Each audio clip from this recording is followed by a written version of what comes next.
আপনারা শুনলেন জয়রাম রমেশ ঠিক কি বলেছেন। তিনি বললেন যে জোট কল্পনাই করা যায় না মমতা বন্দ্যোপাধ্যায়কে ছাড়া, এবং তিনি বললেন যে রাহুল গান্ধী, সোনিয়া গান্ধী, মল্লিকার্জুন খার্গে প্রত্যেকেই খুব সম্মান করেন মমতা বন্দ্যোপাধ্যায়কে এবং বিজেপিকে তিনি হারাতে চান। তার এই যে স্পিরিট, সেই স্পিরিটকে তিনি সম্মান করেন, এমনটা কিন্তু জানালেন আমাদের প্রতিনিধি সুচন্দ্রিমাকে। আমরা বিষয়ে বিস্তারিত কথা বলবো। আমাদের সঙ্গে ফোনে রয়েছেন আমাদের বিশেষ প্রতিনিধি সুচন্দ্রিমা। সুচন্দ্রিমা, জয়রাম রমেশের সঙ্গে তুমি যখন কথা বলছিলে তখন তিনি বললেন যে জোট মমতা বন্দ্যোপাধ্যায়কে ছাড়া কল্পনাই করা যায় না। তবে মমতা বন্দ্যোপাধ্যায় তিনি বলেছেন যে বাংলায় তৃণমূল একা লড়বে। তবে এবার জোট ঠিক কোন জায়গায় দাঁড়িয়ে?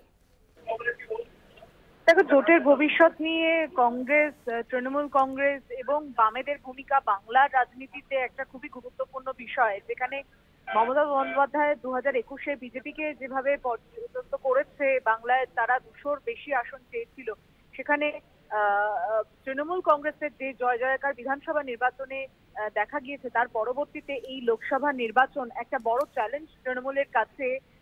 শুধুমাত্র বিজেপিকে পরাস্ত নয়, গোটা দেশের কাছে সর্বভারতীয় দলে তকমা হারানো সেই আঞ্চলিক দল, যারা কিন্তু কংগ্রেসের সঙ্গে এখানে জোটের নেতৃত্বে কতটা কার্যকরী সিদ্ধান্তে আসতে পারে, এটা বাংলার মানুষ কিন্তু দেখার জন্য রয়েছে। ঠিক তেমন ভাবে কংগ্রেস নেতৃত্বের এই যে টালবাহানা, তারা যে এখনো কোনো সিদ্ধান্তে উপনীত হতে পারেনি, সেটা মমতা বন্দ্যোপাধ্যায় কোথাও কিন্তু বোঝাতে চাইছেন বা বলতে চাইছেন যে প্রদেশ নেতৃত্ব এখানে যে তালিকা নিয়ে বারংবার কথা বলছে, তৃণমূল সরকারের দুর্নীতি নিয়ে কথা বলে বা রাজ্যে রাষ্ট্রপতির শাসন জারি করা নিয়ে কথা বলছে, এগুলো আখেরে কিন্তু বিজেপিরই মদত করছে।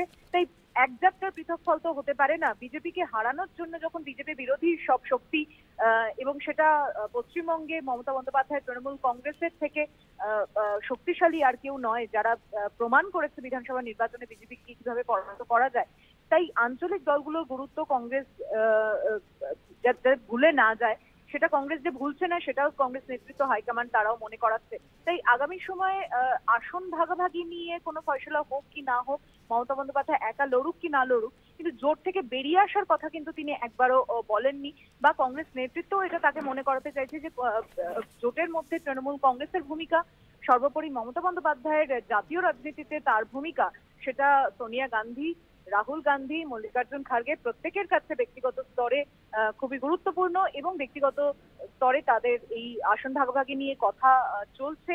যা আমন্ত্রণ গ্রহণ করা নিয়ে বা না করা নিয়ে মমতা বন্দ্যোপাধ্যায় বলেছেন যে তাদের নিমন্ত্রণ জানানো হয়নি, কিন্তু গতকালও বলেছেন রাহুল গান্ধী, আজকেও জয়রাম রমেশ উল্লেখ করলেন যে আমন্ত্রণ পাঠানো হয়েছে, সেটা উচ্চ স্তরের বিষয়, সেটা টেলিফোনিক বার্তা হোক, সেটা কোনো মেইল বার্তা হোক, সেটা কিন্তু আমন্ত্রণ পত্র নিয়ে যদি কোনো সংকট থেকে থাকে বা যদি কোনো প্রশ্ন উঠে থাকে, সেটা কংগ্রেস নেতৃত্ব নিশ্চয়ই খতিয়ে দেখবে।